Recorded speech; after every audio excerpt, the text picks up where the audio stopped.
Hello and welcome to Spy Hard's podcast, the only place on the internet that this film will ever be discussed. I'm Agent Scott. And I'm Cam the Provocateur. And Scott, no young man could afford you. I hope not. Scott, I'm Cam the Provocateur, and I've got a bad case of the tetters. You do? Scott, I'm Cam the Provocateur, and my pillow seems virginal and undisturbed. Yeah, that's the tone, folks. Strap in. This is a Spy Hard special if we ever did see one. Yeah, no kidding. This movie is directed by John Sturges, who's one of the big directors, right? Yeah, it shouldn't be like that. You just say that, and you're like, okay, there's gravitas there already. Yeah, this is a legendary director. We covered him before on doing The Magnificent Seven on the Patreon, and he also did The Eagle Has Landed. That was his final film. Legendary director of westerns primarily, but also cranked out a lot of other movies earlier in his career. This being one of them, and it is definitely a Spy Hard special. Yeah, this being one of them is a good description of it. Like, what films have you covered? Oh, this is one of them. Sure. Do you think on towards the end of his life, when they're giving him all those sort of career wrap-up of awards and recognition, that kind of stuff, that he thought of this movie? No, I think he forgot it completely. You think so? Yeah.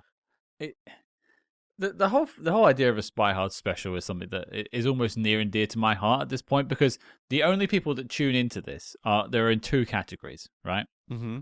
They are the truest Spy Hards, the people that turn up to hear us. The Spy Hards, Die Hards. Well, they're only a Spy Hard Die Hard to leave a 5-star review on Apple Podcasts. Cam. That's true. That's true. Let's not cross the streams. They're just a true Spy Hard, I would say. And then there's people who have, for some reason, looked up this film and been like, oh, they're the only people talking about it. Let me click play. Yes, like there has to be a complete dearth of Scarlet Coat coverage on Apple Podcasts and Spotify and what have you. I mean, like, maybe there's like a John Sturges pod. Maybe. I don't know. Like, I could see there being like a John Ford podcast. I don't know that John Sturges has that kind of film nerd cult built around him in the same way. I mean, I'm not going to Google it. Sure. I don't want to find out. I almost prefer not to know if this is or is not the only person to ever talk about it. But I would assume we are. I'm gonna confidently say we are. And you know what? That's awesome. That's a great place to be. We have cornered the market on Scarlet Coat discourse. Yeah. And I'm sure that's the case for a number of the Spy Hard specials that we've tackled over the years. It's an exclusivity I never knew I wanted, but I'm so glad we have. It's like we must be exclusive with that movie Betrayed as well. Do you remember that? The Clark Gable one? The Civil Was it Civil War, I think? Mm-hmm. Yeah, I can't imagine people are out there covering that one. Springfield Rifle. The only thing is, I wonder if there's like Civil War history podcasts that look at movies that portray the era. Sure. Maybe. But then like a Southern Yankee. We have to have that one cornered. There's no way. There's so, like the Venn diagram of like, who was the name of the actor? Red Skelton. Yeah. Like there's no Red Skelton pod. I checked that. Right. So there would only be like a podcast looking at like Civil War films, really. Again. Yeah. But there are a lot of those, and I think if they were smart podcasters and they were doing a show about a specific topic, they wouldn't spend their time talking about really weird films that no one's ever seen, right? No, I can't imagine. And do you think there's a lot of like Revolutionary War podcasts? No. Honestly, is the answer. Maybe there's Revolutionary War podcasts that talk about the history of the Revolutionary War. Yeah. That probably exists. And they probably do the odd film review, but they probably do bigger films than this. How many Revolutionary War films can you think of? The only other one I could think of was The Patriot with Mel Gibson. Well, I can now think of 2. Yeah, like there has to be more, right? Hamilton? That's not a movie, but sure. Yeah, it's like... Well, it did come out as a film. That's true. If we consider that to be a film, whatever that was. Was it released in theaters? Yes. No, it wasn't. Was it? It had a limited run in theaters, yeah. On your end? Yeah, I think so. Oh, not here. Here it was just straight to Disney Plus. I seem to recall it getting something. Oh, okay. So it was a pandemic thing. So for us, it was just Disney Plus. Our theaters opened before yours did. That's true. Okay. But yeah, like I feel like of the wars covered. We're better at beating COVID than you guys were. I'm sorry. Well, yeah. Facts are facts, man. No These kidding. days. But when it comes to like wars that are popular in terms of being presented on film, I feel like Revolutionary War is not high on the list. There's probably some low hanging fruit that we're forgetting. Some like very popular film that we're forgetting. Probably incredibly popular, like Best Picture winner, beloved film that. But the thing is, over the last 5 years, people have gotten to know that I know nothing and you know a lot about films. So they're not looking at me for this information. It's you that looks like the dummy for not remembering. Okay, so I've got a list of the top 5 or the most notable. Okay. Number 1 is The Patriot with Mel Gibson. I thought you were going to say Scarlet Coat. No. Number 2 is 1776, which is a musical. Haven't heard of that. Number 3 is Johnny Tremaine, which was a Disney film. I've actually seen that. Number 4 is Drums Along the Mohawk, which I haven't seen. And, maybe I have seen that, actually. And then number 5 is a miniseries, John Adams, which I have heard of. That's with Paul Giamatti. It was very acclaimed. But that's a miniseries, not a movie. So really, it's a bit of an unexplored territory then. It seems to be. Filmmakers, you're looking for something to do. There you go. Yeah. There's another one called April Morning, but never heard of that. No. So there you go. It is definitely, I think we can confirm, a pretty undercovered war in the world of cinema. So aspiring filmmakers out there, if you want success, you want the breakthrough, Revolutionary War film. You could be the one. You could make the new Patriot. You could be. And I mean, it's funny that Patriot's so high when, like, Patriot was not a well-reviewed movie. Like, I actually remember quite enjoying that when I saw it as a kid. I enjoyed it too, but I was, 20-something years old. And I would be very curious if it holds up at all. Who knows? No, I watched it about 2 years ago. Oh, really? Is it at all historically accurate? Dude. Who am I asking? I don't even know who Benedict Arnold is. If I had a cat, I would have asked them instead of you, frankly. They might have given you a better answer. They might have. I literally had to spend an hour after watching this film reading about Benedict Arnold. You didn't know about Benedict Arnold? No. I was actually going to ask you about that because I wondered if that was more of a North American thing. Because if you throw around the term and call someone Benedict Arnold, it immediately means traitor. Like, it just is something you would hear. I'm sure in the political sphere they have tossed around the term Benedict Arnold, and so I'm very familiar with that.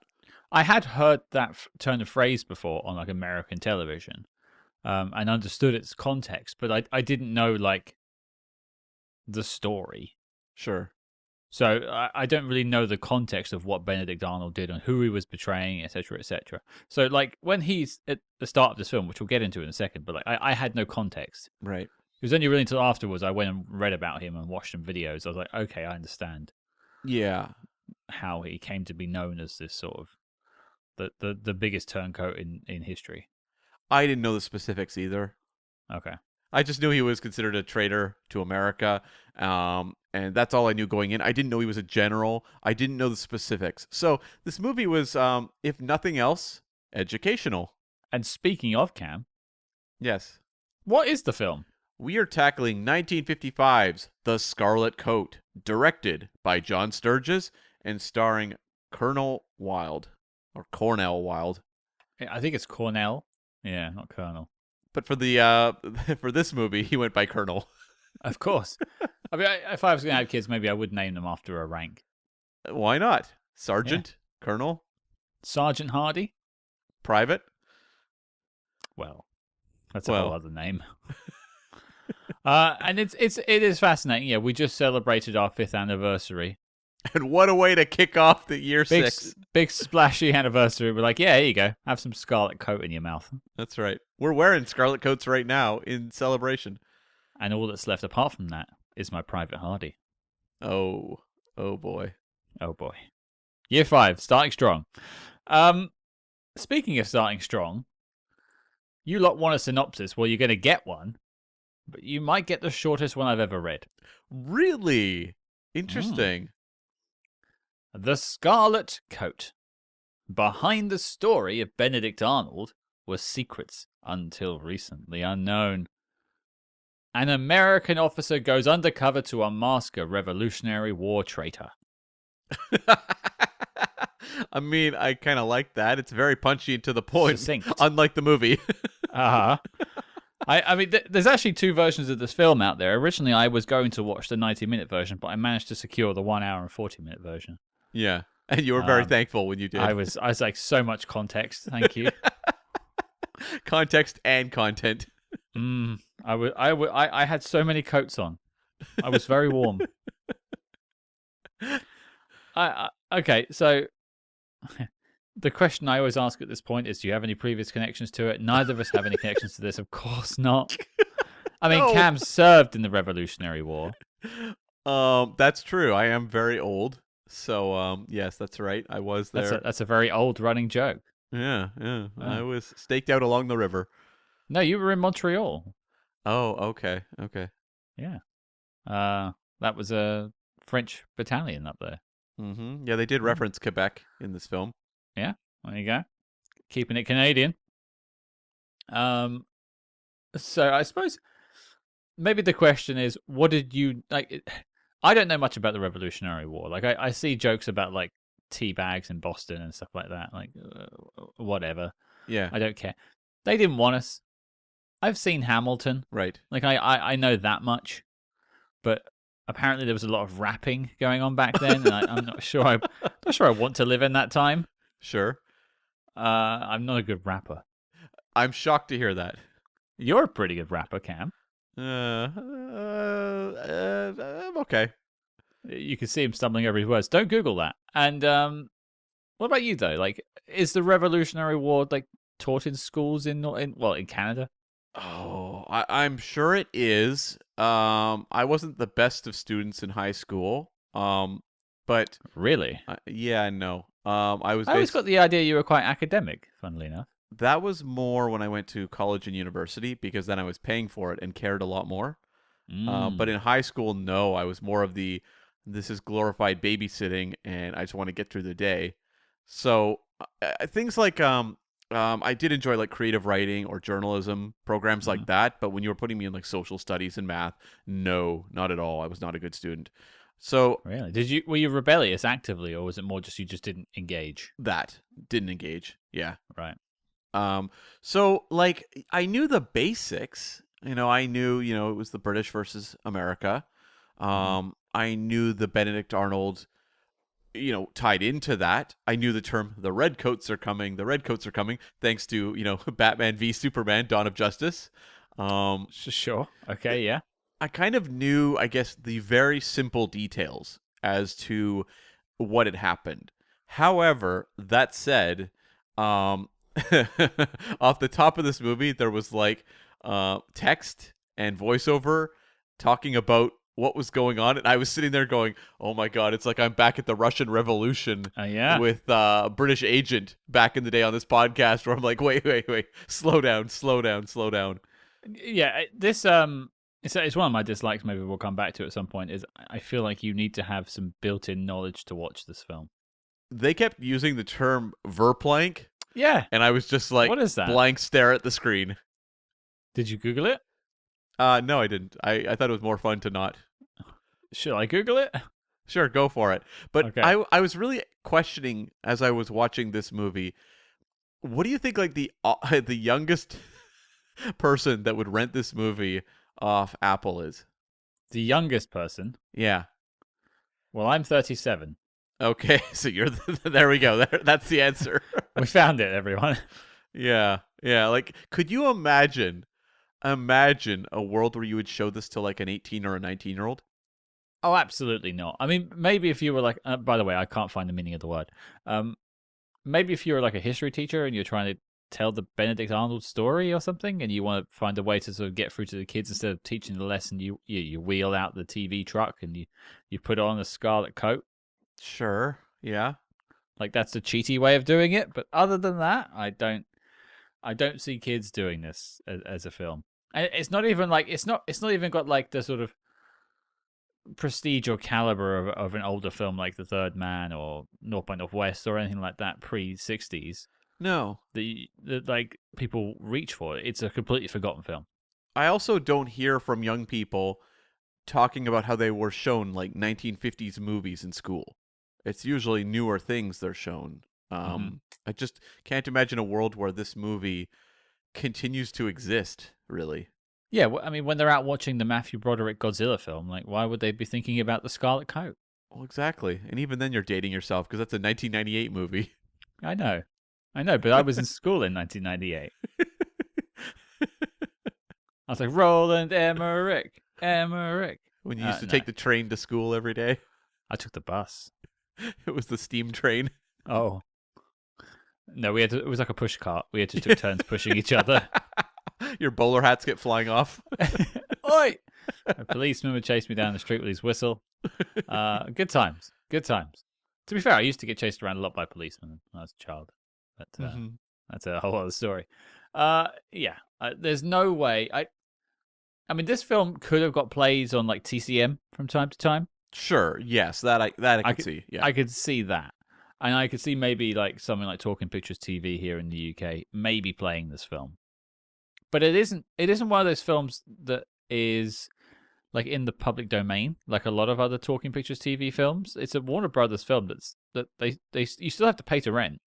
I was legit surprised because when I sat down to watch it last night, Mm-hmm. I thought, okay, what YouTube channel is this on? And then looked it up on Letterboxd, and it was like streaming, like or for rent, like everywhere. It was up on Apple and Amazon and all that sort of thing, and I was like, huh, I didn't realize this was a movie that was like widely distributed still. It was perhaps a bit less available here in the UK, and I think that's because no one in the UK would care to watch this film. Is that why? I think so. I think because we're still hurt. Sure.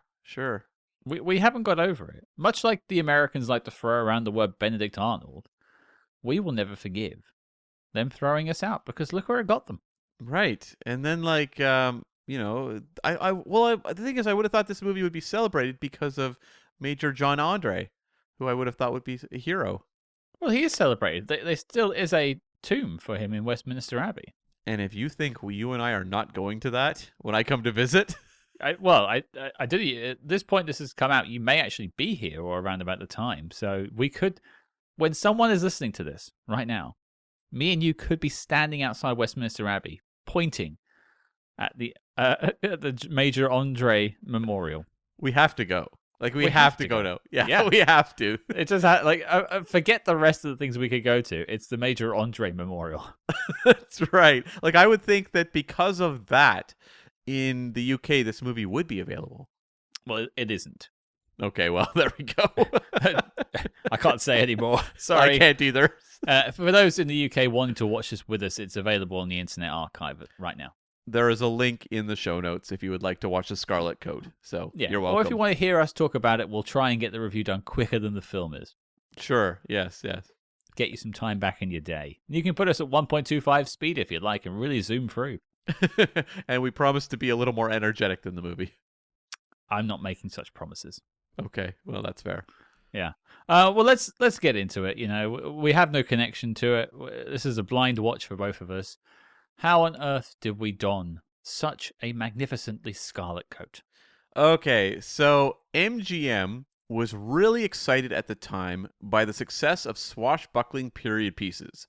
They had put out a couple like Ivanhoe and Scaramouche in the early 50s, and these movies were big hits. And so they were cranking out basically cheaper copycats, and there was a genuine audience around these movies. So what happened was, this trend had started, and they purchased the rights to an original story called Betrayal on the Hudson by Hollister Noble and Sidney Harmon to serve as kind of the basis for the film. Now, they have no credit on the film, so I think they basically were just like, yeah, that famous historical event could make a movie. Great, thanks for the suggestion, guys. Later. Here's some money. Yes, exactly. You're not getting a credit, but like these two guys, they had a couple credits, but not a lot. Only 3 credits to their name as a duo. They did the movie Drums in the Deep South, which was a Civil War drama in 1951.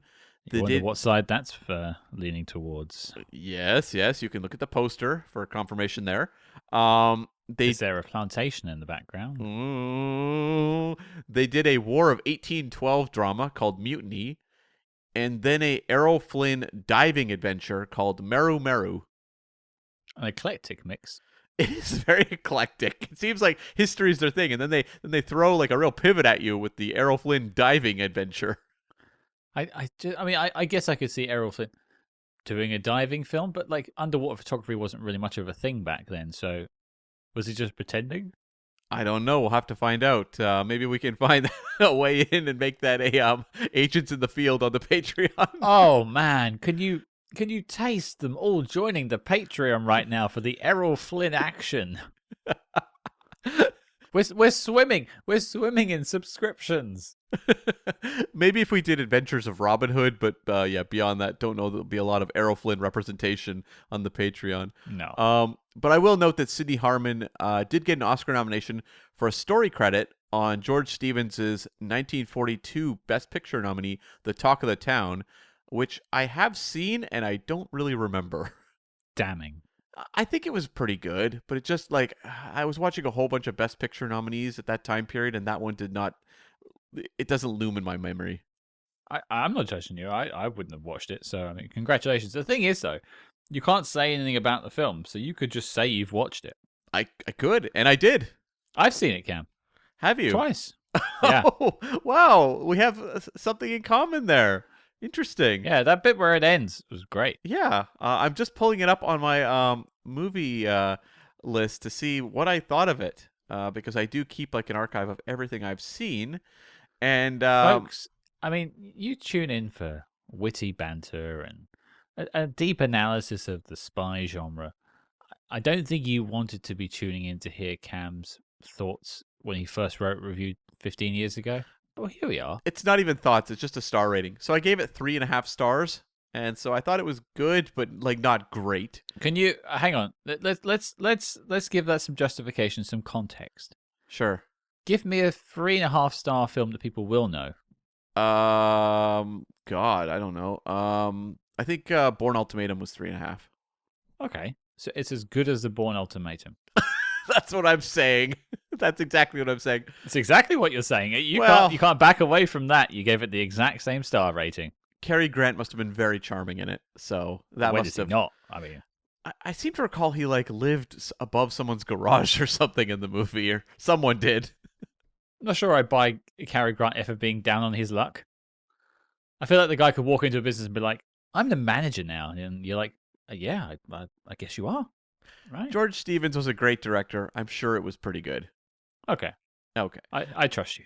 Yeah. And so the script for this movie was done by Carl Thunberg, who was born in Washington, and he was a writer-producer and got his start on the 1937 Ritz Brothers comedy, You Can't Have Everything. I feel like the Ritz Brothers kind of lost the time. Yeah, I love their crackers, though. Yeah. The Marx Brothers obviously had more of the longevity than the Ritz Brothers. I don't even know if they're comedians. I would say so, yes. Okay. So like Thunberg became very prolific. In the year 1938 alone, he wrote 5 movies. And over his career was writing a lot of star vehicles for actors like Paulette Goddard, James Stewart, Ray Milland, and many more. Rarely did he write their best known films, but he was someone brought in by studios to write, basically big films for their, stable of stars. Cam coming down hard on what's his name? Thunberg? Yeah. More like Goonberg, am I right? He did get an Oscar nomination for 1941's Tall, Dark, and Handsome, which starred Cesar Romero. Which was a film about me, yeah. Mm-hmm. And this film, The Scarlet Coat, was his follow-up to the 1954 Elizabeth Taylor Stuart Granger costume drama, Beau Brummel. Which was a film about you. What do you think is better remembered, Scarlet Coat or Beau Brummel? I think Beau Brummel, because of the name. I think Elizabeth Taylor's involvement probably elevates that one. Yeah, the only big name in this film is George Sanders, as far as I can tell. Cornel Wilde was like really well known in his time, but Yeah. Yeah. He's no longer Wilde. No, he's not. So Thunberg also got a Oscar nomination for co-writing Ben-Hur 4 years after this. So from The Scarlet Coat to Ben-Hur. I listened to another one of our episodes recently where you mentioned Ben-Hur, and I was like, Ben-Hur, what about Ben-Him? And I just thought, like, is this where my comedy's fallen to now? That is the hackiest joke possible. Yeah. But, hey, you clicked play. You need to have some suspenders you snap every time you make one of those jokes. Play like a little banjo string on it sometimes as well, like dang, dang, dang, dang, dang. Yeah. Yeah. Real lowbrow stuff. Yeah. So Thunberg basically ended his career in television, but worked on a lot of high caliber shows like Mannix, Cannon, Chips, all the staples of that time period. And now the original director for the film was going to be Robert Pirosh, who I'm not really that familiar with, but I have seen at least I think one of his movies. He directed a movie called Go for Broke, which was about Japanese Americans in World War II in 1951. They weren't there in 1951. That's the year the movie came out in 51. The war was well over by 51. Also, Go for Broke is kind of implying something. Well, it's kind of like kamikaze. Don't back down. Well. Yeah, when you put it that way, right? Well, it's like, okay. Ooh. Yeah, it wasn't a great film, but it's kind of one of those stable World War II films that It's a real 3.5-star film for Cam. I think we could lower it down from 3.5. I don't think it was getting 3.5. Let's look it up and see what I thought of it. Oh, no. Da-dum, da-dum, da-dum, da-dum. So Go for Broke I gave 3 stars. Just so you know. So more like The Bourne Legacy. Yeah, probably it's more comparable. Yeah, that's a good actually comparison point. Yes. Thanks. So Pirosh also had directed the 1954 Robert Taylor Egypt adventure Valley of the Kings, which was co-written by Carl Thunberg. It's all coming back to me. Right? So there you go. Robert Pirosh is who was originally going to direct. He jumped out of the project, and that's when John Sturges came in. He saw the script and he thought, Yeah, John Sturges, Illinois born, started as an editor. His first film was Cary Grant's Gunga Din, which is one of the big adventure films of the 1930s. And that movie was actually directed by George Stevens, who I mentioned earlier with Talk of the Town.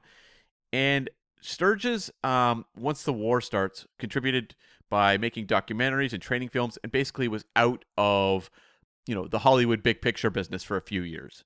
Sure. Yeah. So once, the war is over, it's 1946, he leaves editing behind and becomes a director.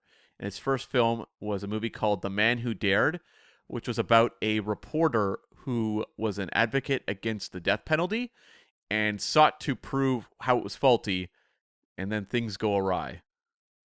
Does he die?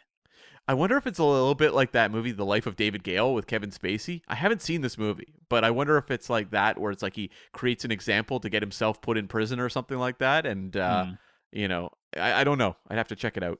I mean, I don't often reach for Kevin Spacey films, Cam. Well, I'm not saying that one. I'm saying I wonder if it's similar to that movie. I know. Pulling your leg, Mr. Defensive. Yes. So, Kevin Spacey was not in The Man Who Dared, so you're safe to watch that one. Fine. But primarily, like, at this point, John Sturges is doing a lot of mysteries and noir and westerns. And the same year he puts out this movie, he does a movie called Bad Day at Black Rock with Spencer Tracy, which is like one of the great noirs of its time. Really fantastic movie.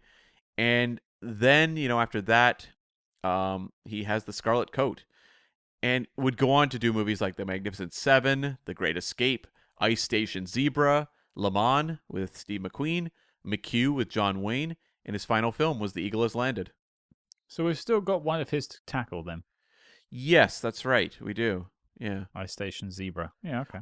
Although I shouldn't say that because, I mean, did you know The Scarlet Coat was a, John Sturges film?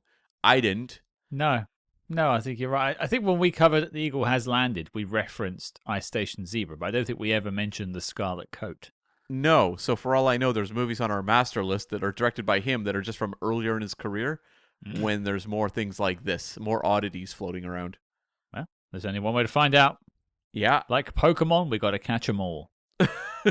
And so originally MGM wanted Stuart Granger, who was the star of Scaramouche, to be the lead in this movie. Did he do the Fandango?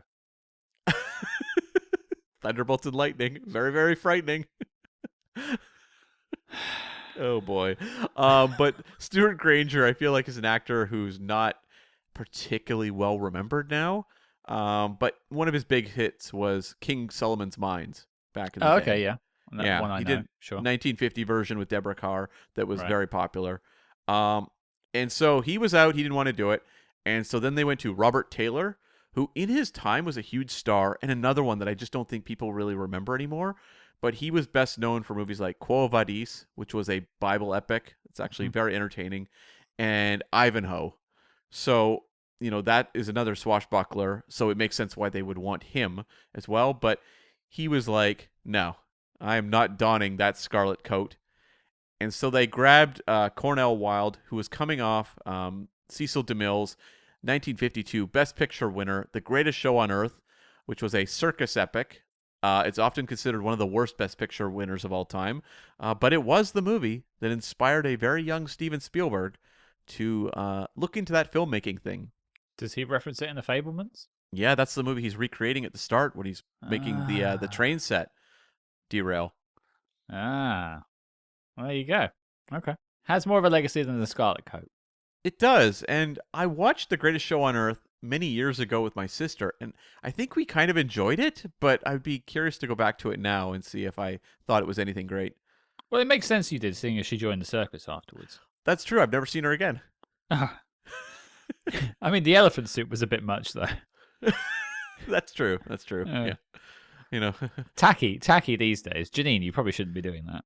But also, become a lion tamer at your own risk. You know what I mean? No. The budget for this movie was $1.6 million. Box office was 1.2. So this was a money loser. This was not a popular film, which probably doesn't, shock you. It was a money loser, and I felt like a loser.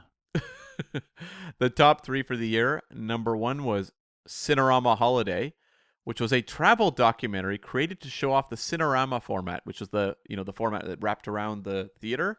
Yeah. That's a neat idea, I suppose.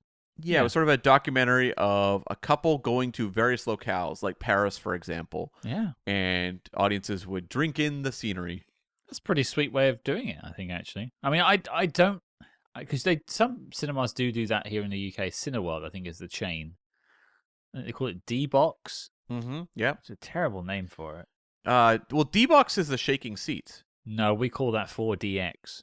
Oh, we call it Screen X is our wrap around the theater thing. It used to be called Barco as well. And it sucks. It really does. Like, maybe back in the day it was more impressive when they were doing movies like, How the West Was Won. But I saw Star Trek Beyond in Barco, and it was pathetic. I'm wrong. I'm very wrong. I'm so sorry. D-Box is a type of chair thing. Yeah. Screen X is the wraparound. Yeah. Have you ever seen anything in Screen X? I saw something. It was Rogue One. Oh my God. It was Rogue One. That would ruin the movie. Yeah, I didn't enjoy it. I had to go see it. And was it Rogue One? Oh, no. I did it. I have to go and check my Cineworld records, but yeah. I remember hating it. It had a lot of flying in it, whatever it was. And space. So I saw Star Trek Beyond twice. I saw it the first night, at just like the big theater. It looked beautiful. At least parts of it did. But there's like the reveal of the Yorktown, what is it, like a colony? It's a space station planet, basically. It's like a Death Star. Yeah, and it's like a beautiful camera sweeping through and showing you all the vistas of the Yorktown, living area. And then I went and saw it in Screen X sometime after, or Barco, and it just completely butchered scenes like that. Like, they looked like garbage being cut across 3 screens. I can't remember what film it was now. It may well have been Rogue One. Mm. I tell a lie. I saw Rogue One in the one with the movie chairs. Oh, okay, yeah. To spray you with stuff. Right. There was something else I saw in Screen X. It will come back to me at some point. But do you want to know? You mentioned Star Trek. and we always do you want to know an interesting Star Trek connection to Benedict Arnold? I do. So, from my research after watching the film, part of his campaign up to Ticonderoga, he took over a British camp in Ticonderoga, and then he thought he had heard there was on the Quebec side, I think it was, there was another camp over the big lake that was there that had a small load of soldiers in it and a big ship, the HMS Belfast, I believe it was. Mm-hmm. So he took a skeleton crew of soldiers and overtook the base and took the ship from the British to rechristened it as the USS Enterprise. Oh, there we go. There we go. So Benedict Arnold, the original captain of the USS Enterprise. Wow. Who knew? Who knew? It's all tying together. You're welcome, everyone.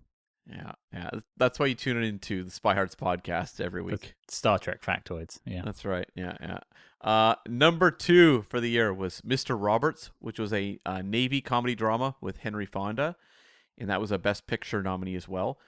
Number 3 was Battle Cry, which was a World War II drama with Van Heflin, which I haven't seen. Which I've seen I feel like the majority of the big war movies of that time. I haven't seen Battle Cry, so I got to remedy that. You'll have to let us know. Yeah. Yep. And a few final notes. Sturges was only nominated for 1 Oscar in his entire career, and that was Bad Day at Black Rock, which, as I said, very influential noir film. And yeah, that was it, which is kind of a surprise given the immensity of his filmography, but also that he was considered one of the greats. Was it just because Westerns were sort of looked down upon or something, or? I think so. Yeah, he wasn't doing these big kind of sweeping prestige films in that time period, or what you would deem to be the important movies. Well, I mean, he was doing this, so maybe their argument was founded. Maybe this was his attempt at an Oscar film, and he was like, "Oh boy, I'm gonna hide under that red coat from now on." And then the Academy were like, "It's the Scarlet Nope." George Sanders, who plays the villain in this movie, or one of the villains, who was the doctor, in his autobiography said the film must have paid handsomely, but had totally vanished from his mind. I watched this about 2 hours before recording. Uh-huh. I'm going to go to bed in about 4 hours from now. Yes. Chances are I've forgotten it by then. Right. Yeah. It's funny. I was thinking, though, as I was watching this, is George Sanders going to be the most prolific spy actor we cover on this podcast? He's in everything. I've written this down. He has done a lot so far. I think he's up there with James Mason. We should be keeping track of appearances, I think, at this point. Yeah. I might have to go back with just a couple of the bigger names and just track how many films they're in. Because I think George Sanders has to be up there. If he isn't already, he has to be in contention for Spy Hard's MVP of 2025. Because I think he's already done 2 films this year. Yeah, he did The Kremlin Letter, which we covered, and this. And we also talked about him on the Patreon for The Jungle Book. Uh-huh. So, who knows what the end of the year will bring? There could be even more coming. And he was in an episode of Mission Impossible in 1971. So, yeah. But I mean, you can't go wrong with old Shere Khan. Right? You can't. You can't. And speaking of Disney, this one's a little sadder note, but this movie co-stars Bobby Driscoll. He's Ben, the horse boy, as I called him. I think it's Stable Boy. I think is the correct name. Cam? I preferred Horse Boy. It made me laugh. Hey, Horse Boy, take my steed. So Bobby Driscoll was one of the original Disney kids. Please define what that is. A kid who's brought up in the Disney stable and becomes one of their young stars. Okay. Yeah. Is that why he's called a horse boy? Because he's brought up in a stable? Hold off on that joke, Scott. Oh, no. So Bobby Driscoll is kind of a tragic story where he was one of the first Disney star kids and did movies like Song of the South, So Dear to My Heart, Treasure Island, and he was the voice of Peter Pan in the 1953 film. Okay, right. And had a lot of problems and ultimately succumbed to drug abuse and died homeless at the age of 31 in 1968. This was actually one of his final films. He did, I think, one after that, and he did some TV. But he's considered kind of one of the biggest kind of sad stories in Disney history. I totally respect you saying, like, hold back on the joke. Yeah. And when you said that, though, that is not the ending. I knew you were going to say he died young. Yeah. So it's a waste of talent for sure. Yeah. I genuinely thought you were going to say he was trampled by horses. Oh, that would be far worse. Oh, no, of course it would be. Actually, it may have been quicker. But Yeah. it was more just like you were saying, like, don't make stable boy jokes. And I was like, right. No, don't tell me he died by horses. Like, are you joking? He didn't, fortunately. I feel better that he just, I don't know, however he died, I guess. But at least I don't look bad. That's the main thing. Right. Yeah, that was always kind of like one of those tragedies in Disney history of like one of their young stars. So was it just sort of substance abuse and mental health issues, basically? Yeah. Sure. Yeah, he was basically found in a dilapidated old building by two kids when he died. Right. Yeah. And, because you think of that time period around then, you're getting like, Annette Funicello, for example, becomes one of their stars on the Mickey Mouse show and goes on to star in a lot of Disney films as well. She has health issues later in life, but not tied to like kind of career and mental health and lifestyle stuff. Sure. Okay. But it's worked out great for the rest of them since, right? Well, child stars, Yeah. other than Bobby Driscoll, they're all peachy keen. No, I mean like the Disney ones, like, Justin Timberlake's had his troubles, Britney Spears had her troubles. Yeah. I'm sure there's a few more I can't remember from that particular intake. Kurt Russell turned out okay. Sure. Sabrina Carpenter's doing well. Yeah. For now. It's tough. Being a child star is very, very difficult. And, Bobby Driscoll is kind of one of the earlier cautionary tales. I mean, you should know. You were in some of the original talkies. I was one of the original Little Rascals. Yeah. Alfalfa #2. And a horse boy, of course, as well. And a horse boy. Yeah. You did the original version of the Alison Brie film, right? That's right, as well. Yes. Thanks for no selling my joke, Cam. You're welcome. And I was also one of the early Bowery boys. I don't know what that means. Right? That's so old-timey that even you don't know what that means. It's perfect for some of our listeners, though. They're chuckling away. Right? Exactly. Well, Cam, to talk about this film, I'm clearly going to need some more rum. Right. Now I have some rum. Let's talk about the Scarlet Coat. I've had a bit of an interesting history with these, like Civil War and films of American history in them that I'm expected to know. Right. And so, like, as soon as I saw the beginning intro to this, and I was like, talking about Benedict Arnold and the Revolution, I was like, I don't know anything about this history. I don't care. Yeah. Like, it's a blip on the radar of the history of England. Sure. So it's not something we really learn in school. And so, like, I was like, okay, I hope it doesn't, like, talk about things like you should know it. Boy, did it. Yeah. It just assumes you know things, which I guess to its target audience, which I think would be Americans. Yeah. Not a problem. In 1955, and that's a very patriotic time because that's the time of the, anti-communist stuff. Yeah. And so it's like it would have been, definitely. A bit of a tough sit in that sense, but it was a breezy watch. I felt like it was an hour and 40. I don't think it particularly dragged that much. You kind of alluded to it. I think it kind of flew by for me. But I just found it to be like quite hollow. Like it had a few things to say, but it felt like it was really something that just sort of went through the studio system of that time. The script wasn't all that good. They like reusing the same sets for different locations. They're shooting in the same woodland area from multiple different locations. Yeah. And it's like, okay, I get it. Yeah, you're making it cheap. It's just you're just spitting it out. That's fine. There's no big names behind the film in terms of actors. To me, anyway. And so I just kind of like shrugged at the whole thing because I didn't have any emotional tie to what was the ticking time bomb of the film of Benedict Arnold. Right. Like the film starts off by introducing you to Benedict Arnold, giving a rousing speech to your protagonist and the troops. And like Americans watching this would be like, "Oh, he's gonna screw him."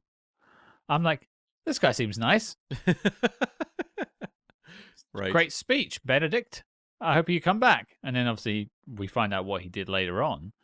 I mean, I don't know how I can really dislike the guy, seeing as he was working for our country. So, if anything, the Americans were the villains for me. Also, I mean, let's be honest, in this movie, you know nothing about him. The movie's not about him. He's more of like a plot device. No, but it's implied though. Like, there's an implied tension because of Benedict Arnold. Yes. But I didn't get that. Okay. Yeah. So that's just not there. And so you're just sort of left with your protagonist, who's it's not a very charismatic performance from From from Cornel Wilde. Cornel Wilde. I mean, I wrote down Wild? I wrote down Cornel Mild. Or just Wild with a question mark next to it. Wild? He's very stiff. Yeah, very stiff. He is. I mean, he's reading the words. He is definitely reading those words. Yeah, but there's like a love story that just doesn't work. There is some action scenes that are serviceable, and some spy stuff that I like. I found that the character actors around Cornel Mild to be far more interesting. George Sanders puts on a great performance as He's great. like kind of the villain. The film doesn't really have a villain, but He's a civilian. He's not a member of the military. He's a doctor, but he's sort of someone who's like an making his advisor. thoughts. Yeah, advisor. That's the word. Yeah, like making his thoughts very well known. And the one person that is like very suspicious of Bolton, the character played by Cornel Wilde, and I like when they can present a character as being someone who comes across as very paranoid and very like antagonistic, but is right. Mhm. Like, because the thing is, you could sit there and go like, oh man, George Sanders is such a jerk in this movie. Oh, boo hiss every time he's on screen. But he's right. Like, he's the one that knows what's going on. He's the only person that gets what's going on. Yeah. And also Michael Wilding, which I think he earns the surname Wilde. He's very good. He's very good. I actually cared about Major Andre by the end. Like, I felt bad. The whole ending is kind of great in its own way, because you kind of get basically by the end of the film, spoilers. Major Andre, who we were talking about earlier, is sentenced to death for being a spy against the American people, and he is found guilty and told that he will be executed. You then find out he's going to be executed as to be hanged. Yeah. Which is fine, but then which is fine. That's a very British stiff upper lip approach to being hung, Scott. Well, he took it well. He did, and I was like, man, has anyone ever taken a military execution better than this man? What nobility! What a guy! What a guy! No kidding. Yeah. You would think this was made by the British, because they're like, you would be this screaming man. to the gallows. You'd be like, Oh. no, it was Scott. It was old Scott. Glory be damned. You dragged me by my feet out there. But no, like the film is like hinting as if the main character played by Cornel Wilde, Major John Bolton, is going to do something. Yeah. Like maybe try and save the day, but he never does. And you never see the hanging, which is fine, but it happens off screen. Yeah. And it's just kind of a sad melancholy of an ending. And I quite like that, because it is kind of the reality of being a spy. Like the sort of moral ambiguity of it all, and the sort of distrust and the broken relationships. There's an interesting nugget in that, and in their friendship, but it's never really built upon by the lead. No, it doesn't demonize the enemy, the quote unquote enemy in this film, which I actually appreciated, because when you have the John Andre character in a different movie, he's like Jason Isaac in The Patriot. You know, where it's like, we got to get one over on this guy. He's evil. Yeah. And like very one-dimensionally evil. And I like the fact that you were conflicted watching Bolton's actions, and Bolton was conflicted as well, because there's a point at the end where he's like trying to talk John Andre out of like, you know, going alone, because he knows that his espionage work will lead to Major John Andre being either in trouble with his own people or with the Americans, whichever side. And so there's that actual like tension and stakes to what is going on. And that was appreciated. But it comes in like the last 10 minutes. Yeah. Yeah. And so like when you get that execution of Major John Andre, I was like, I actually feel something about this character. I don't feel anything about anyone else in this movie other than appreciating what George Sanders is doing. But I legitimately am more emotionally connected to, Michael Wilding's performance than anything else in the movie. I mean, I watched this film on my computer. Sure. And if you remember playing Metal Gear Solid 4, for those of you who played it, for Cam, who hasn't played a single Metal Gear Solid game, I can almost firmly guarantee there's a scene where a soldier dies, and you walk up to the casket and you have to press F to pay respects. Mm-hmm. My F key is broken now. I was punching it. I was just like, F. I put the caps lock on. I was like, I am paying respects to Major Andre. You were like just sobbing into one hand and pounding the F key with the other. Pounding the F key is gotta be a euphemism for something else. Oh, Major Andre. What's this hand lotion doing by my computer? Major Andre really had you pounding the F key when it was over. And right now. So I'm still standing to attention. As for my thoughts on this one, I think I'm in a similar place. I think I found it a little more You're also talky. pounding the F key? Yeah, I was pounding the F key as well. We were both pounding the F key in unison. Can we make this a new thing? Oh, like God. synchronized. But so here's a bit of the story with this one. So I was out with my girlfriend Sue last night.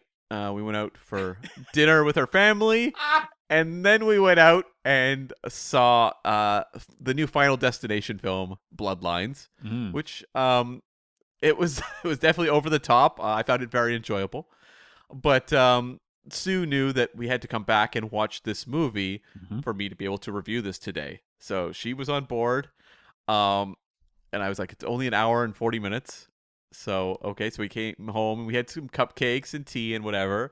Nice. And she was out in 10 minutes. She was there, like, at the scroll of the text at the beginning. Like, she's like, yeah, see you later. More or less. And I don't blame her at all. I was sitting there and I looked over, and there'd be some movies where I'd be like, wake up or whatever. Although she's very good about watching movies. Like, I don't think this has ever happened before. Major Andre's here, wake up. Yeah. But, if it was something like where I was like, no, you got to wake up. This is going to get really good. I would feel more compelled to do so. This was a movie where I was watching it. I looked over at her and I thought, you enjoy your nap. You've earned this. I wish I was you right now. We just had an interruption. Sue would like to correct that it was 15 minutes, not 10, that she made it. What does she think of the 15 minutes she saw? I think boring would be the word that would jump out if she was on air. But the thing was, like, it felt to me a lot like, I mentioned it earlier, and it's not a movie I connected at the time, but Johnny Tremaine, the Disney film. It's this kind of brand of 1950s.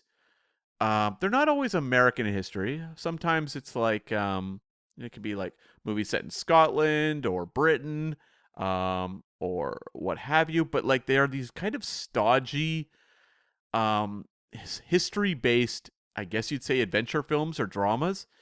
And it just involves a lot of people in powdered wigs talking. A lot of that. And, this movie takes its moments. And it does have, as you said, some well put together action scenes. This is not an era of John Wickian action choreography, but you felt like there was a desperation to the fights that in other movies of this time period, that's not necessarily the case. Like, the fights can feel really silly. Like just watching the way people fight can seem really funny. In this case, it actually felt pretty authentic, I thought. Yeah. So it had that going for it. It was punctuated by moments that kind of got your pulse up a little bit. But a lot of this movie, and in a way, it's weird. It's going to be like a very kind of backhanded thing. Because on one hand, I think it's actually something that makes the movie almost, unwatchable for a considerable chunk of moviegoers nowadays. Sure. But on the other hand, when we tackle espionage films, a lot of it falls into that James Bond or Mission Impossible or Bourne, where, we have our action scenes and it has to be propulsive. Or, even something like, more the Le Carre stuff, it's a little bit of a grittier vibe. There's like kind of violence that's surprising in Tinker Tailor, especially, that catches you off guard.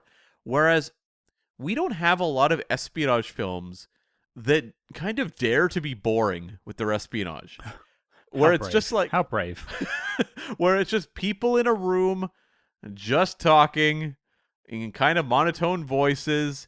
They have that kind of pumped up pomposity that was very common when they were making history films in this time period. And it's just like, no one's breaking a sweat.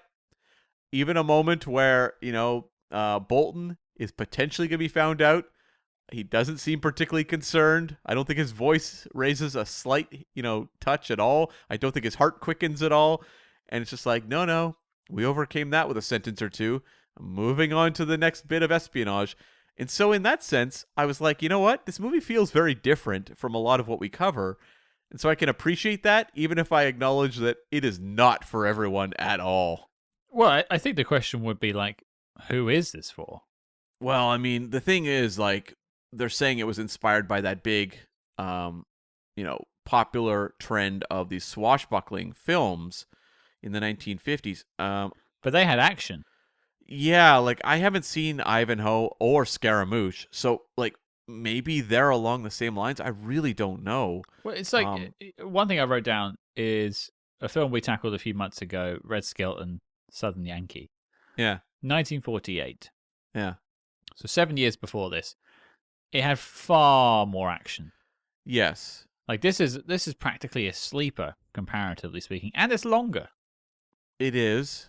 Yeah. But I think some of the actual like character work is quite interesting. Like the stuff between the two lead characters, so Cornel Wilde and Michael Wilding, Major Andre and Major Bolton, are like quite interesting. It's a good character study in sort of like what relationships are like and how they can be strained, and the sort of nobility between gentlemen of this era. Yeah. And how espionage can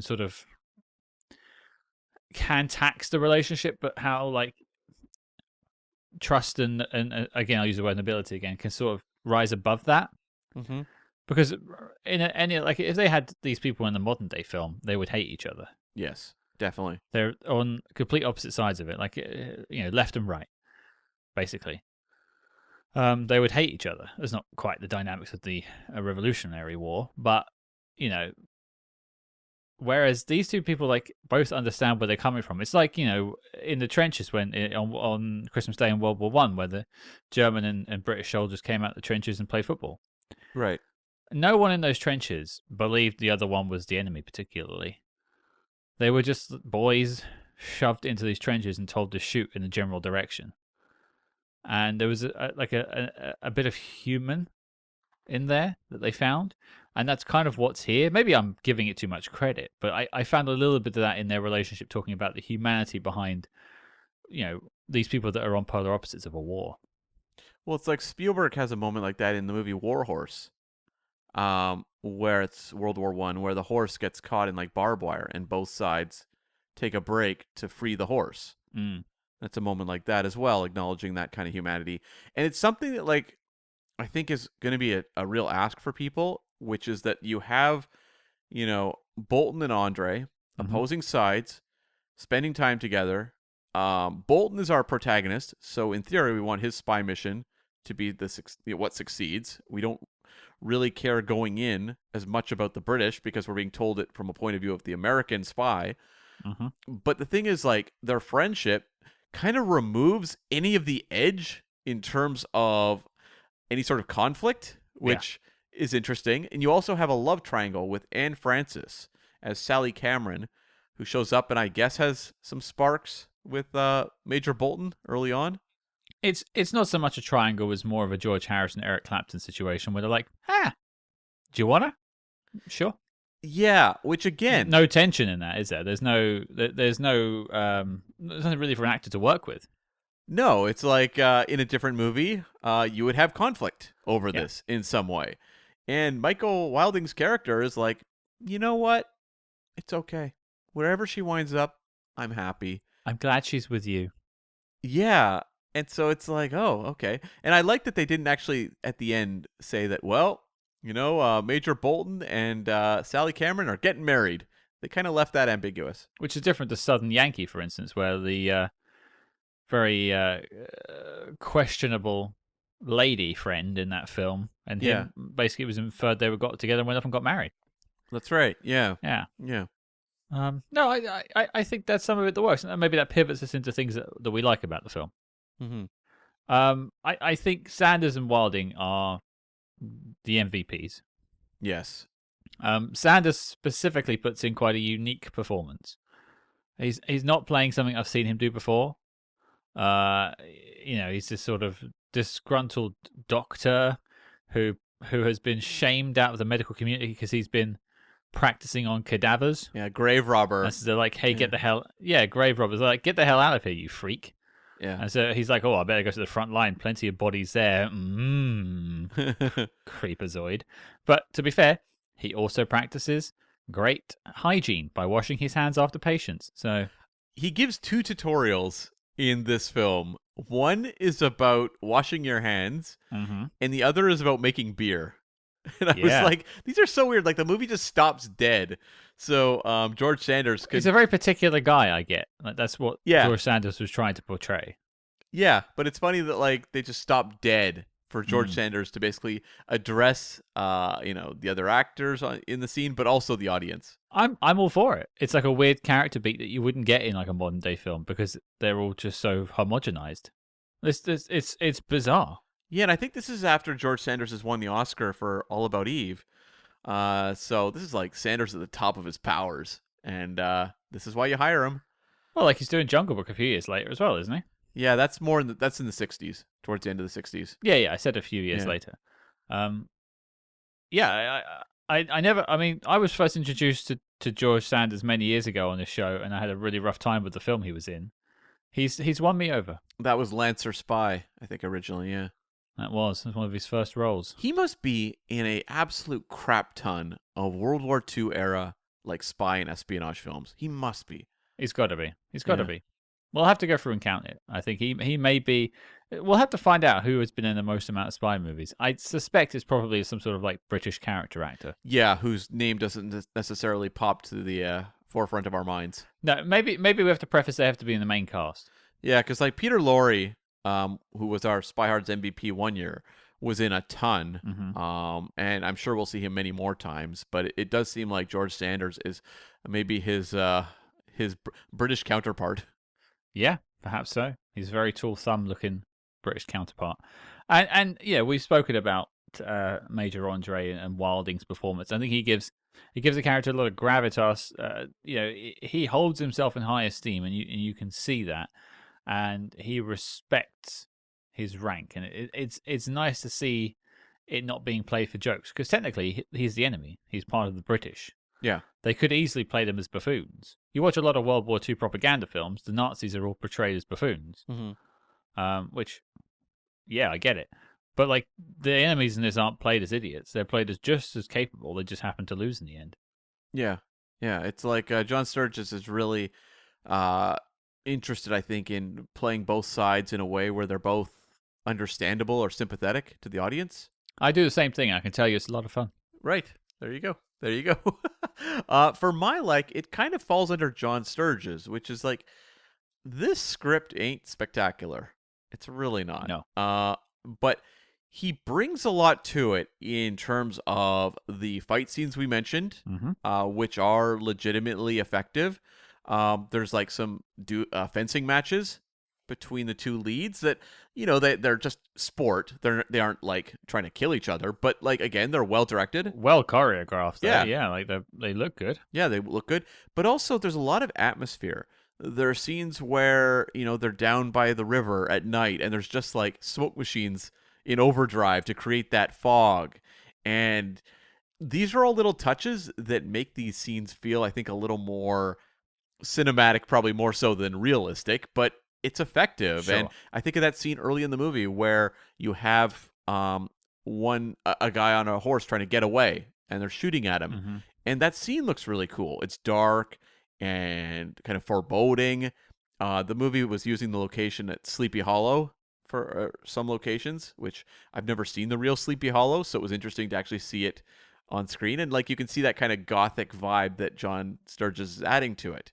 So like this is a movie that I think is being definitely elevated a little bit under his direction, just in terms of making it look good. And that moment you referenced earlier in this review of the execution of Major John Andre, like that is a really well directed sequence, and the way they're cutting to the hanging and the reveal of that, and the way that they show the actual execution, where you just see the wagon take off and you infer the rest. I thought that was just really well assembled. So it's like, obviously we're going to see John Sturges direct movies that are much better, or, more overall head to toe competent, or, exemplary than this film.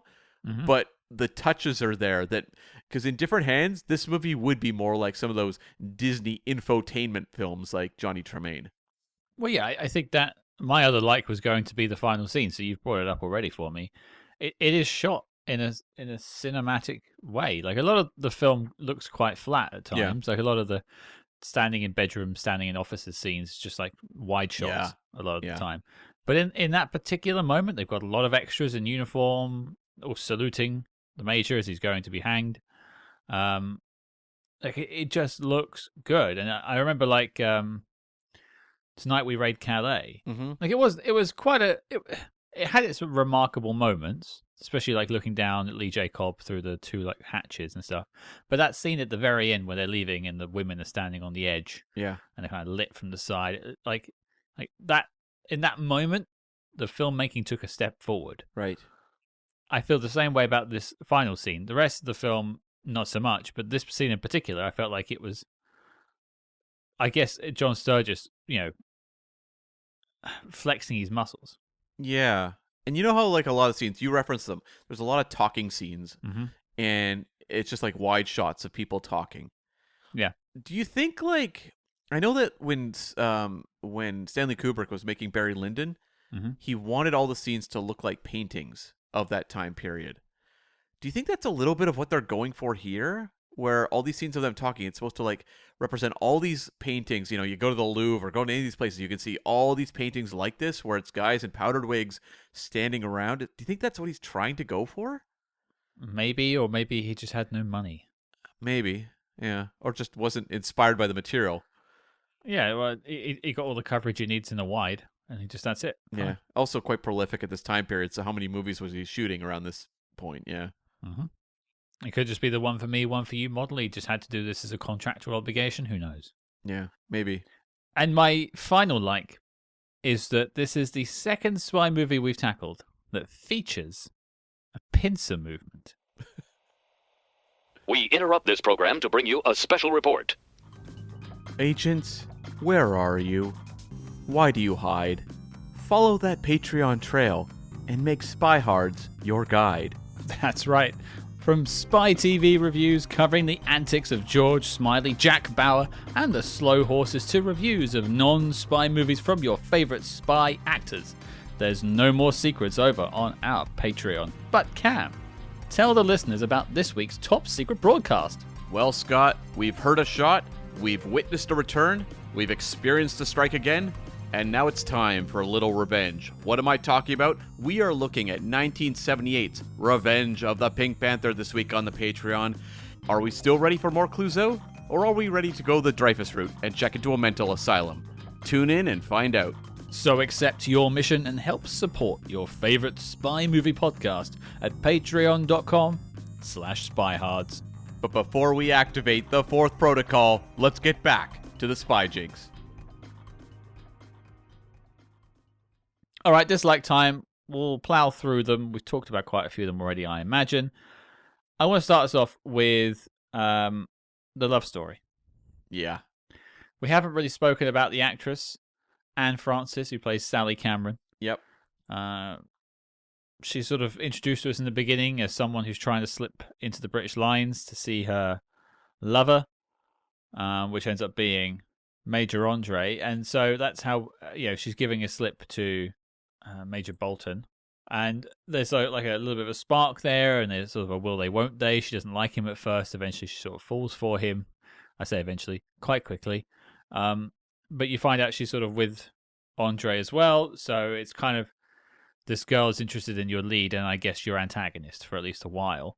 And as a viewer, you probably want her to get, like naturally, you want her to get with your protagonist. Mm-hmm.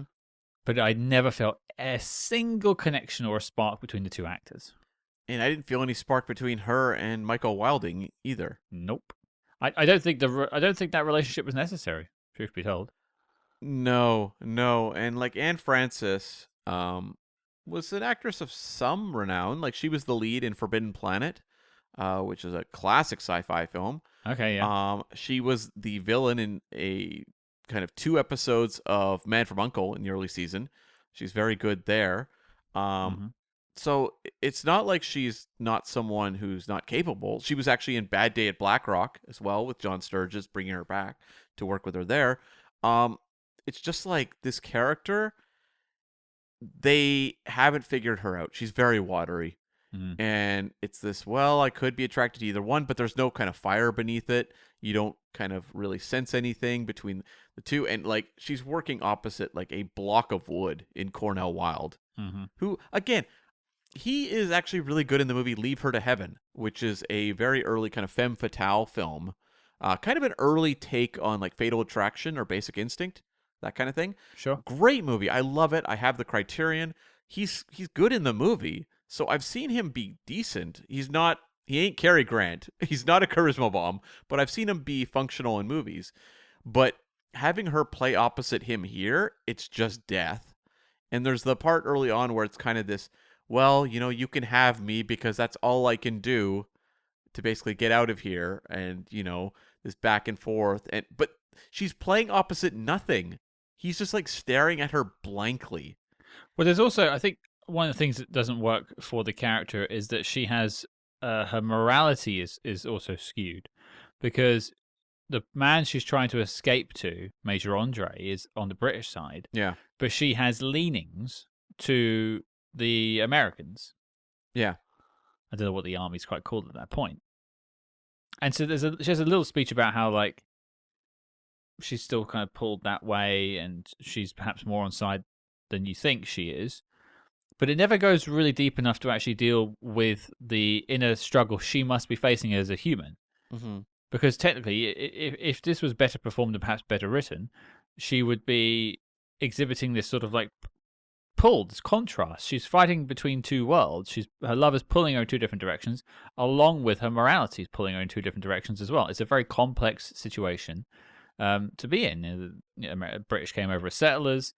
So there's kind of that tied into it, but then no taxation without representation. There's that. We are our own island now. We want to be our own thing. I get all these pulls. And so there is something inside this character that could have been mined. It's more a frustration, I think, for the viewer, and certainly for me watching it, that they don't do anything with it, because I think in different hands, probably the script, it would have come out better. I just think that like John Sturges, he was kind of like a man's man kind of director, not the person to necessarily be handling, these kinds of romances or frankly like developed female characters. I just don't know that that's his go-to thing when you look at a filmography where the strengths are movies like Magnificent Seven, Great Escape, like I just don't know. And I think like it was probably here a case where it's like, well, you have to have a female, kind of lead character. Yeah. And it feels like it's a requirement at this point. Yeah, and everything here just feels like kind of by the numbers, because I wrote a note where it just says this romantic triangle ... Like it's just not working. And I wrote that past the halfway point. So it was very clear. I was just like, okay, this is going nowhere and it's really not engaging. So and just the fact they don't give any resolution to her character at the end kind of tells you how invested the movie actually is in her. Yeah, and certainly the filmmaker. What about you? A dislike you haven't mentioned yet? To me, it's just kind of the talkiness of it. Like it just feels like we classically will talk on we talk on the show about the show don't tell, and a really good example can create a movie where it is, say, a lot of exposition or a lot of detail they're trying to convey, but they do it by showing it to you in a way that's interesting or involving. And that is not what this movie does. This movie is a lot more than you could possibly imagine if you haven't seen this movie. It's scenes of characters just standing around desks or in, living rooms or what have you, just talking about what is going on. And a lot of it is about trying to uncover, Benedict Arnold. Like, who is this secret spy? We can't figure out who it is. And Gustavus. Gustavus. Yeah, Gustavus. Gustavus. Yeah. Who is Gustavus? And that is a big part of it. And ultimately, it is Benedict Arnold. But when it gets to the end of the movie, what do you know about Benedict Arnold? I didn't know anything. Nothing. I heard. I figured out he's a good orator. Sure. That's about it. Yeah, but it's a lot of talking through the movie. Like, endless amounts of talking, but it's not doing anything to actually make you care about the big reveals coming later or any of the big moments. It just feels like a lot of place setting, but not actually momentum. Well, it feels like it's trying to be sort of a weighty character study on what it means to be a spy in a time when they didn't really have films like that, so they hadn't really figured out the language of doing stuff like that.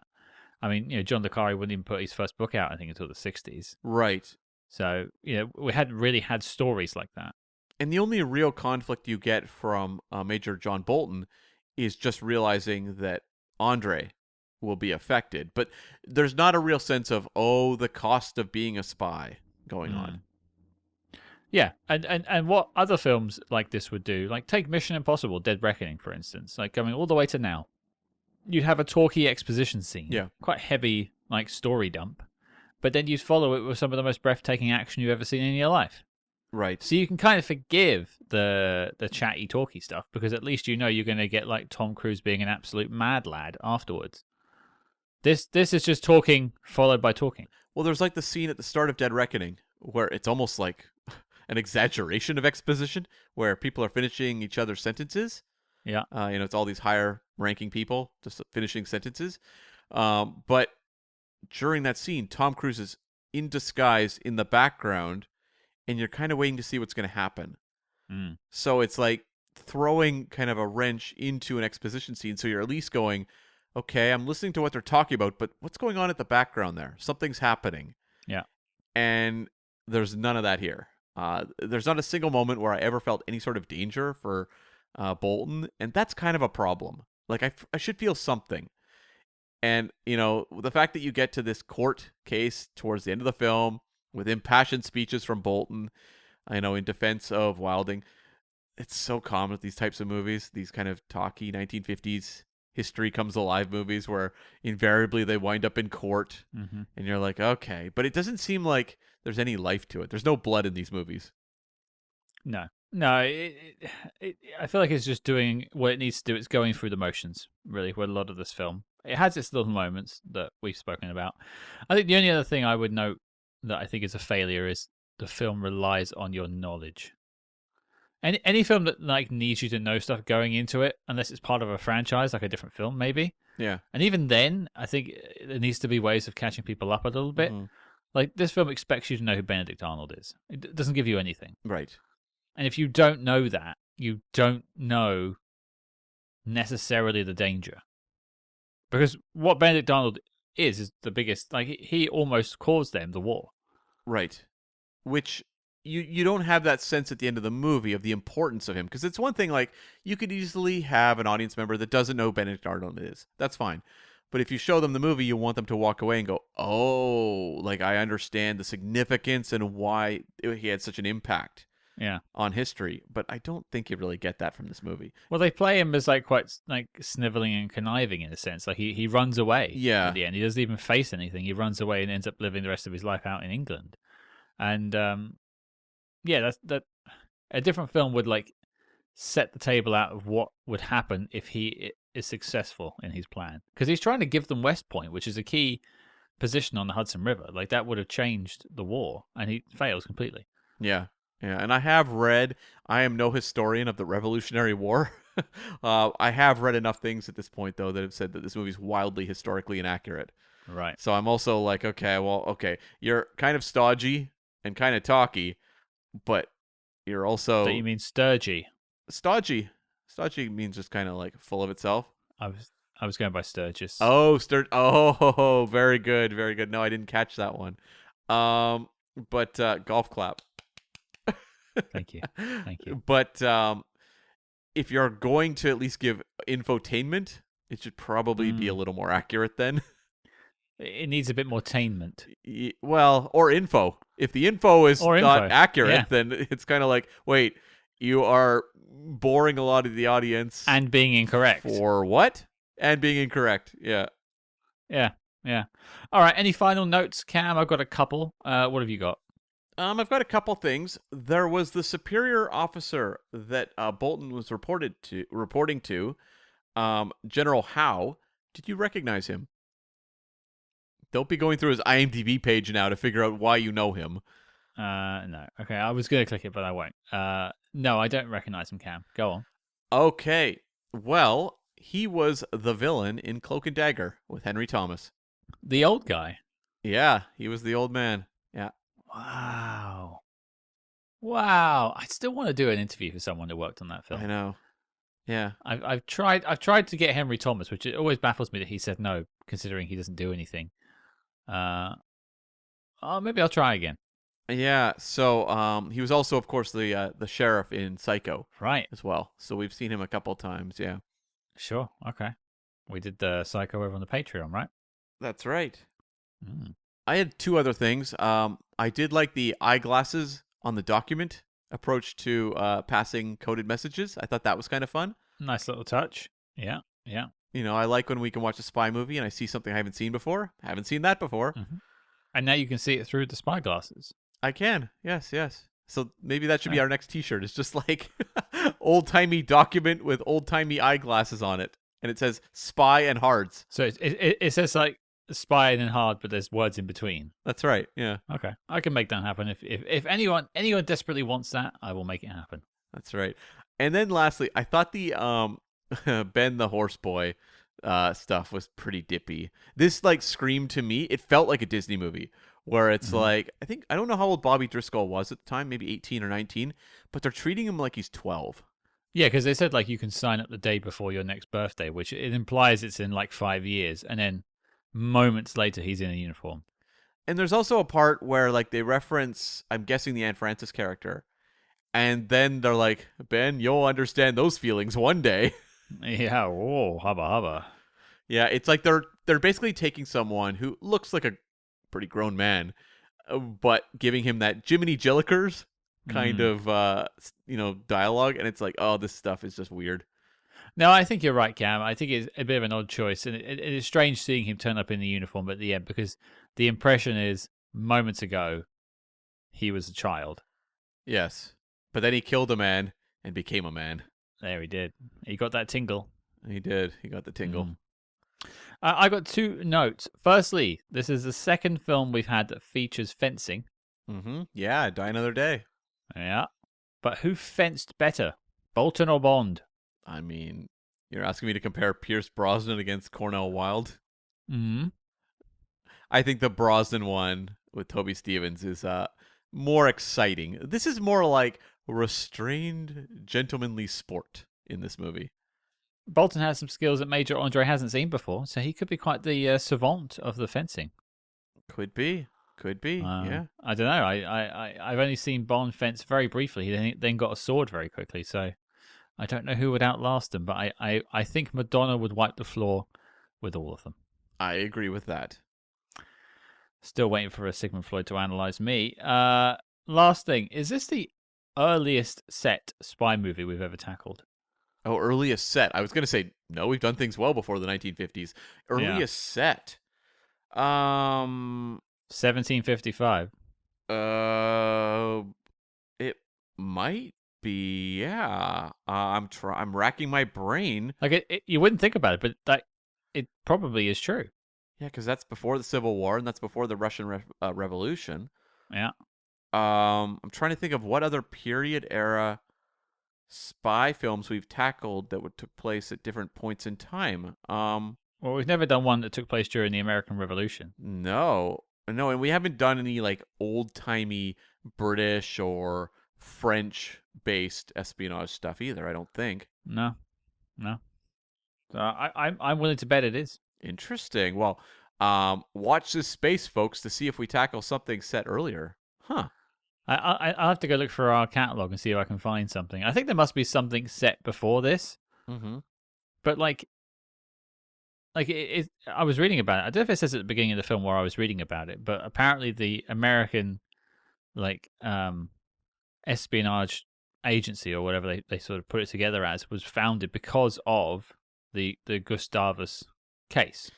I hear that's not true, but that was one thing that was pointed out. But let's say it is. Let's just say it is. But there's still countries that have been going a lot. I mean, like Rome. Sure. I'm sure had spies. Oh yeah, of course there would be. There'd be spies going way, way, way back. So I guess we just have to establish 1780 is our point right now. Okay. So anything before 1780 will beat this movie. Well, there's 5 years to look back on, folks. If we've missed one in our brains that we've tackled, let us know. If not, can you suggest one that goes back further? Let us know on social media. What's the oldest set spy movie? Yeah, I would love to do like a Bible epic or something that featured a spy. Judas is a spy? I guess. Sure. Probably one of the earliest. I guess so, yeah. Yeah. Well, there you go. That is the Scarlet Coat. It just leaves us with one final duty. Knock list. Knock list. Knock list. Knock list. The knock list. Knock list. Knock list. Knock list. You need to pick a side. Is it making the knock list? Cam, over to you. Can you imagine a world where this was deemed one of the most important spy films to be recommended to newcomers of the genre? If that was the case, I don't think the genre would have lasted that long, Yeah. and we definitely wouldn't have a podcast about it. This is a curiosity in all caps. So I think people who absolutely adore spy films and want to see something a little different, give this one a shot. Beyond you, and you know who you are, this one's a big no. Yeah. If you're watching along with us, you experienced the pain alongside us anyway, so you've already seen it before you listen to this episode. If you listen to this episode and you're curious about it, maybe. But I think if you've listened to this episode and you're like pretty set, you don't want to waste that hour and 40 minutes, that's my advice. You're fine. Well, there you go. That's 2 no's. The Scarlet Coat is not making the knock list. The dossier on the film is complete and filed as classified. 1780, folks. Don't forget the date. Is this the oldest? Let us know. But speaking of another year, Cam, what are we talking about next time? Well, I mentioned Anne Francis had a uncle connection. We are going to jump next week to the 7th Man from U.N.C.L.E. film in quotation marks, The Helicopter Spies from 1968. We've been reliably informed on many of our previous Uncle film reviews that this is the best. Is this the best one? That's what we've been told. Okay, well, we'll see. We'll see, and you can see with us because you can find us online pretty easily, most ways around the world. Most of them are on Daily Motion, I think, if you Google it. So you can certainly watch alongside us, but join us next week as we take to the skies with our favourite uncles and review 1968's The Helicopter Spies. I can't wait to get airborne. We'll see if we ever actually take off in this one. Yeah, there's been many a film where the actual title isn't in the film at all. Thank you, Uncle. Well, thank you as well. Thank you all for joining us. To those who have joined us so far over on Patreon, patreon.com/spyhards. Plenty of wonderful folks over there right now. But if you want to come and join the fun, you want to come and grab your Scarlet Coat and have some fun times with us, come and join us over on our Patreon. Lots of different options for helping pledge your allegiance to the show. But mostly you're just helping keep us on the air. Over 100 bonus episodes available as well. So if you want some bonus Spy Hards and to help us out, it's the place to go. If you want to join us over on social media and continue the conversation, maybe you figured out a film that is before 1780. Let us know on social media at SpyHards. That's SPYHARDS, wherever you get your social medias. But until next week, folks, I will be heading off to my local computer electronics store to replace my F key.